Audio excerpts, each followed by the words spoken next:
ആപ്കി അദാലത്തിൽ ഹരിയാന മുഖ്യമന്ത്രിയായ ഭൂപേന്ദർ സിംഗ് ഹൂഡയുടെ മേലുള്ള കുറ്റാരോപണം ഇദ്ദേഹം മറ്റുള്ളവരുടെ മേൽ കുറ്റം ചുമത്താൻ ശ്രമിക്കുന്നു എന്നുള്ളതാണ്. താങ്കൾ രണ്ട് കാര്യങ്ങൾ ഇടയ്ക്കിടയ്ക്ക് പറയാറുണ്ട്. അതിൽ ആദ്യത്തെ കാര്യം എന്താണെന്ന് വെച്ചാൽ മീഡിയയാണ് ഈ കാര്യം വലുതാക്കിയിരിക്കുന്നു എന്നുള്ളതാണ്. ഞാൻ മീഡിയയെ ബ്ലെയിം ചെയ്തതല്ല. അതായത് മിസ്ഇൻഫർമേഷൻ ആരാണോ കൊടുത്തത് ആ മീഡിയ വെരിഫൈ ചെയ്യാൻ പോലും ആഗ്രഹിക്കുന്നില്ല.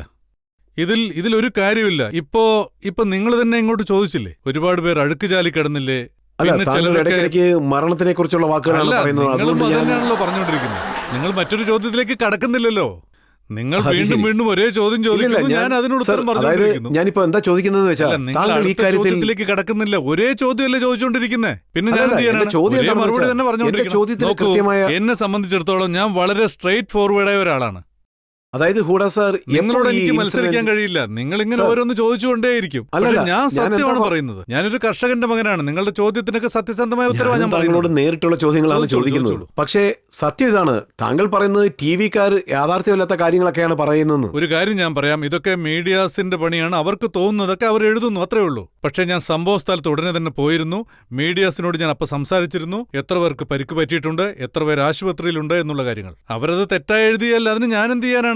800 പേർക്ക് പരിക്ക് പറ്റിയിട്ടുണ്ടെന്ന് അവർ ടിവിയിൽ പറയുന്നു. സത്യം പറയാനുള്ള അവകാശം എനിക്കുണ്ടല്ലോ. താങ്കൾ പറഞ്ഞ കാര്യങ്ങളും മീഡിയയിൽ എഴുതിയിട്ടുണ്ടായിരുന്നു. പക്ഷേ മീഡിയയിൽ കാണിച്ച ഫോട്ടോസ് കണ്ടപ്പോൾ ജനങ്ങൾക്ക് കോപം ഇരട്ടിയായി. അത് കള്ളമൊന്നും അല്ല. അതായത് മീഡിയാസിനോട് ഞാൻ നന്ദി പറയുന്നു. കാരണം എനിക്ക് മീഡിയയോട് ദേഷ്യമൊന്നുമില്ല. കാരണം ആ ഫോട്ടോസ് ഒക്കെ കണ്ടതിന് ശേഷമാണ് ജുഡീഷ്യൽ അന്വേഷണത്തിന് ഉത്തരവിട്ടത്. അതായത് അത് എന്റെ മനസ്സിനെ അത് വല്ലാതെ ബാധിച്ചു.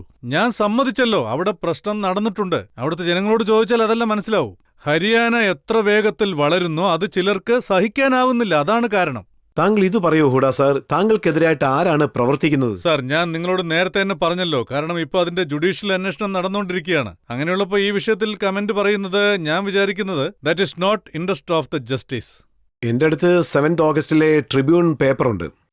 അതിൽ താങ്കൾ പറഞ്ഞിരിക്കുന്നു, സംഭവിച്ച ഈ അസംഭാവിക സംഭവങ്ങളിൽ എ ഡീപ് സീറ്റഡ് കോൺസ്പിറസി.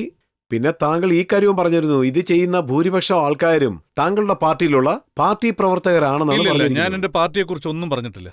ഇത് ആരുടെ ഡിപ്പാർട്ട്മെന്റ് ആണോ ആ മന്ത്രിക്ക് കുറച്ച് ഉത്തരവാദിത്വമൊക്കെ വേണ്ടേ? അല്ല, ഇതിനു മുമ്പ് നെഗോഷിയേഷൻ നടന്നല്ലോ ലേബർ മിനിസ്റ്ററുമായിട്ട്. അദ്ദേഹത്തിന്റെ ഉത്തരവനുസരിച്ചാണ് 6 നെഗോഷിയേഷൻ നടന്നത്. ഞാൻ ഈ കാര്യം അറിഞ്ഞിരുന്നു. താങ്കളുടെ ലേബർ മിനിസ്റ്റർ താങ്കൾ സംഭവ സ്ഥലത്തേക്ക് പോയില്ലെന്ന് അദ്ദേഹം ജനങ്ങളുടെ അടുത്ത് മിസ്ഗൈഡ് ചെയ്തു, മിസ്ഇൻഫോം ചെയ്തു. അല്ല, ഞാൻ പോയിരുന്നല്ലോ. അങ്ങനെയാണെങ്കിൽ പിന്നെ അദ്ദേഹം എന്ത് ചെയ്യാനാണ്? കാരണം ഞാൻ സംഭവ സ്ഥലത്ത് പോയിരുന്നു. നിങ്ങൾക്കിത് റോങ് ഇൻഫർമേഷൻ ആണ്. അതുകൊണ്ടാണ് ഞാൻ പറയുന്നത്. അത് അദ്ദേഹത്തിന്റെ വകുപ്പാണ്. പക്ഷെ ഞാൻ മുഖ്യമന്ത്രിയല്ലേ. ഞാൻ അവിടെ പോയതിനു ശേഷം പിന്നെ ലേബർ മിനിസ്റ്റർ, അതായത് ഞങ്ങളുടെ മന്ത്രിമാരെല്ലാം വളരെ കൃത്യമായിട്ടാണ് നടക്കുന്നത്. അവരുടെ ചുമതലകൾ അവർ ഭംഗിയായി നിർവഹിക്കുന്നു. ലേബർ മിനിസ്റ്ററിനും മുഖ്യമന്ത്രിക്കും തമ്മിൽ സ്വരച്ചേർച്ചയില്ലെന്ന് കേട്ടു. അതിപ്പോ നിങ്ങളാണ് പറയുന്നത്. മുഖ്യമന്ത്രിയുമായിട്ട് സെറ്റായില്ലെങ്കിൽ പിന്നെ എങ്ങനെയാണ് ലേബർ മിനിസ്റ്റർ ആവുക? പല സത്യങ്ങളും നിങ്ങൾക്കറിയില്ലെന്നാണ് എനിക്ക് തോന്നുന്നത്. ഞാൻ മറ്റൊരു സത്യം കൂടി മനസ്സിലാക്കി. അതായത് താങ്കൾ LK അദ്വാനിക്ക് ഫോൺ ചെയ്ത് അവരുടെ ആൾക്കാരോടൊന്ന് ക്ഷമയോടെ ഇരിക്കാൻ വേണ്ടി പറഞ്ഞു. കാരണം ഇതിന്റെ പൂർണ്ണമായ ക്രെഡിറ്റ് കമ്മ്യൂണിസ്റ്റ് പാർട്ടി എടുത്തോണ്ട് പോകുന്നു. ഉള്ളത് പറയാലോ. ഇതിനെക്കുറിച്ച് നിങ്ങൾ ചോദിക്കുകയാണെങ്കിൽ ഞാനത് നിഷേധിക്കുകയേ ഉള്ളൂ. LK അദ്വാൻജി പറയട്ടെ, ജീവിതത്തിൽ എപ്പോഴെങ്കിലും ഞാൻ അദ്ദേഹത്തോട് ഫോണിൽ സംസാരിച്ചിട്ടുണ്ടെന്ന്? ഞാൻ നിങ്ങൾ പറയുന്ന എല്ലാം സമ്മതിക്കാം. കാരണം ഇതിൽ ഒരു സത്യവുമില്ല. പക്ഷെ കമ്മ്യൂണിസ്റ്റ് പാർട്ടിയുടെ നേതാവിന്റെ വീട്ടിലേക്ക് താങ്കൾ രാത്രി 12 മണിക്ക് പോയതായിട്ടാണ് അറിഞ്ഞത്. അതായത് കമ്മ്യൂണിസ്റ്റ് നേതാവിന്റെ വീട്ടിലേക്ക് ഞാൻ പോയത് നിങ്ങൾ തെളിയിച്ചിട്ടുണ്ടെങ്കിൽ ഞാൻ എന്റെ മുഖ്യമന്ത്രി പദം തന്നെ രാജിവെച്ചു.